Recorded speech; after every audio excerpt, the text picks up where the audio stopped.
Monsieur Bise. Oui, je ne vais pas refaire ici les débats nationaux, mais je tiens quand même à dire ça serait bien, oui. Oui, non, mais que sur la première partie, en tout cas sur l'analyse du contexte national, c'est une analyse qu'on ne partage pas, et il semblerait qu'un certain nombre d'autres personnes, y compris en dehors de notre parti, soient d'accord avec nous sur ce point.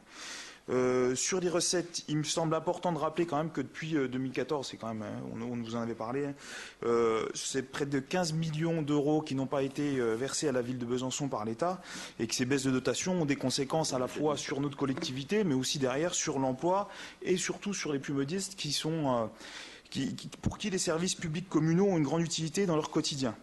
Pour donner une image et pour imaginer un petit peu ce que ça pourrait reproduire, ce que ça pourrait représenter, si vous voulez compenser complètement la baisse de ces dotations d'État par une augmentation de la fiscalité, il faudrait les augmenter de près de 15%. Alors, je ne suis pas en train de dire ce qu'il faut faire. Cette solution n'est pas envisageable, elle serait insupportable pour les ménages, mais ça donne à moins une idée de ce que ça représente. De plus, alors, et là où on n'est peut-être pas d'accord, c'est que ces économies qu'on nous demande de faire pour compenser ces baisses de dotation, elles n'ont pas été annoncées dans le cadre d'une baisse de la dette ou du déficit, mais dans le finissement du cadre du pacte de responsabilité. Et cet argent qui a économisé donc sur nos dos permet de financer des exonérations de cotisations pour des grosses entreprises. 34 milliards d'euros en 2 ans pour financer 120 000 embauches, il serait peut-être temps de se poser des questions. En plus de ça, en 2017, les baisses de dotation seront le double des efforts demandés cette année. Je pense que tout le monde s'accorde à peu près à dire dans toutes les collectivités que cette marche elle est infranchissable. Et en plus de cela, on se verra appliquer de nouvelles modalités de calcul de la DGF qui risquent d'être défavorables à notre ville. C'est pour cette raison que nous allons voter avec détermination la motion qui demande un moratoire sur les baisses de dotation sur le budget 2017. Cette fois plus sur les dépenses et la répartition des dépenses, c'est l'acte politique, on va dire, qui définit nos priorités. Ces priorités, nous on les lit dans le sens de la priorité donnée à l'éducation et à l'action sociale. Dans un contexte d'augmentation de la précarité, on pense que le soutien continu de la ville aux politiques d'action sociale nous semble crucial et que le maintien de la subvention au CCAS, malgré le contexte d'économie budgétaire, nous semble un élément fort de ces orientations budgétaires. Le renforcement également de la qualité du périscolaire à travers le renforcement de son encadrement et la participation, enfin un budget alloué plus important pour la participation aux associations sur les actions culturelles et sportives nous semble également être un élément fort. Et donc vous aurez bien compris que si ce budget s'oriente vers une priorité donnée à l'action sociale et à l'éducation, ce qui est en phase avec nos valeurs, nous allons voter ce débat d'orientation budgétaire. Christophe Lim. Oui, je voulais réinterpeller Monsieur Fagot parce que ça fait 2 séances qui nous parlent de concertation à la CAGB la dernière fois sur le fait que les services, les élus n'auraient pas concerté. Ce soir, de nouveau, en absence de concertation. Et je vous trouve très mal placé, tout particulièrement ce soir, sur la non-concertation par rapport à ce qui a été annoncé ce week-end sur la suppression des MODU. C'est-à-dire que d'arriver... Eh mais attendez, mais Monsieur, moi j'ai coupé personne. Donc j'aimerais bien que vous soyez un petit peu poli. D'accord ? Voilà, je ne coupe personne, donc je demande à ce que personne me coupe. C'est le minimum. D'accord ? Donc Monsieur Fagot, ça fait plusieurs fois que vous nous dites de concertation. On apprend par la presse que vous avez décidé de supprimer les MODU sur la ville de Besançon. C'est une attaque contre la culture populaire.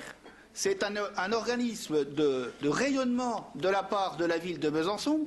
Moi, ça fait des années à l'intérieur de cette instance que je vous entends dire il n'y a pas de rayonnement de la ville de Besançon, vous ne défendez pas les commerces, vous ne défendez pas les hôtels, vous ne défendez pas les restaurants, vous ne défendez pas un certain nombre de choses.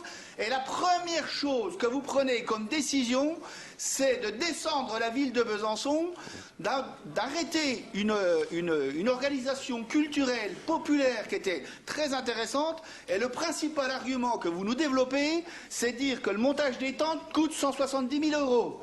Alors, mais je vais déjà vous donner une information. La première des choses, ça serait déjà de concerter un petit peu tout le monde, et y compris une petite information, Monsieur Fagot. Il suffit d'aller dans un organisme dont vous êtes là aussi administrateur, ça s'appelle Micropolis. Vous voyez avec Micropolis, vous divisez par 10 le coût, y compris de l'accueil au niveau de Micropolis. J'ai demandé cet après-midi, y compris l'ensemble des coûts par rapport à la même surface sur un certain nombre de choses. Donc ça veut dire qu'aujourd'hui, la première des politiques que vous prenez au niveau du conseil départemental, c'est l'amoindrissement de la culture, c'est l'amoindrissement de l'attractivité de Besançon, c'est l'amoindrissement de l'attractivité du centre-ville. C'est complètement scandaleux en termes de conseiller municipal, et moi je souhaite que très rapidement, et je pense que le maire en était totalement d'accord par rapport à ça, c'est que les élus, quelle que soit leur tendance, écrivent très rapidement à la présidente du conseil départemental avant le 21, 22 ou 23 où toutes les grandes annonces vont être annoncées pour qu'elle revienne sur sa décision parce que c'est un coup dur qu'on porte de nouveau sur Besançon et c'est vous qui le portez et je trouve ça totalement scandaleux. Est-ce qu'il y a Madame Maillot? Oui, c'est bon? Ça marche. Alors, la proposition de nommer les 4 allées du monument aux morts des glacis par les 4 principaux ordres et décorations français ne nous satisfait pas. Nous trouvons cette proposition trop impersonnelle, sans lien avec l'histoire de Besançon. Lors de la commission, j'avais fait la proposition, puisqu'il y a 4 allées, d'adopter le nom des 4 groupes FTP de Besançon, à savoir le groupe Guy Moquet, le groupe Marius Vallée, le groupe Alsace et le groupe du lycée. Cette idée n'a pas été retenue, considérée restrictive puisque le monument des glaciers est dédié à tous les combattants morts pour la France. Il a donc été proposé de reporter ce rapport pour se laisser le temps d'étudier d'autres propositions plus appropriées. Cela n'a pas été accepté par la Commission. Et c'est la raison pour laquelle le groupe communiste s'abstiendra sur ce rapport.